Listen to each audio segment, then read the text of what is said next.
11:39 րոպե է, քննչական բաժնի դռներն է անգամ փակ։ Ոչ մեկ մեզ չի ընդունում։ Հա, սենց բան առաջի անգամ է լինում։ Քննչական բաժնի դռները փակ, ռալյուզները իջացրած, հերթապամասի։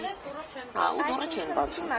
Դեր ձերբակալվածներին չեն տեղափոխել այստեղ։ Ձերբակալվածներին արդեն ԶՊՎ-ից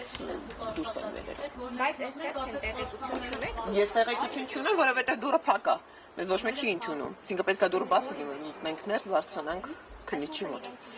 Փաստաբաններն եք, ինչ հիմքով չեն թույլատրում։ Դուռը չեն բացում, քալեք։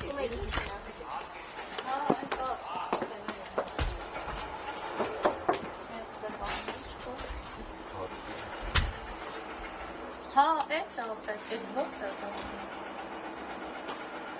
Չէր կարող։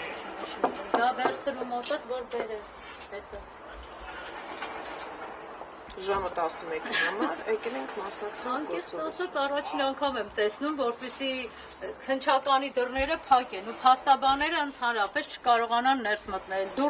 Դուռը ծեծում ես ժալյուզ կարող ես տեղափոխել են այս քննչականը գոյություն չունի։ Արձանագրենք, որ մենք ինչ որ մեկի տուն չենք գնում, էլի։ Մենք ոչ մեկի տուն չենք գնում, մենք եկել ենք քննչական բաժին, պետական հիմնարկ,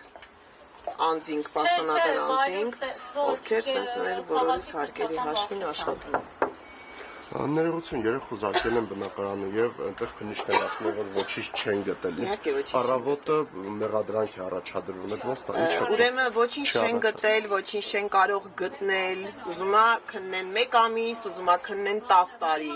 Այն ամեն ինչը ինչ որ նշված էր այդ որոշման մեջ,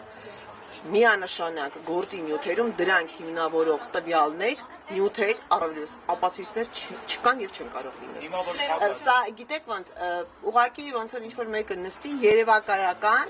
այ մի հատ շարադրություն գրենք։ Ամառային արձակուրդները ինչպես անցկացրեցիր, ու դու ուզենաս տենց գրես։ Դրա մասին է ընդամենը։ Այսինքն որևէ տվյալ, որը որ նշված էր այդ որոշման մեջ,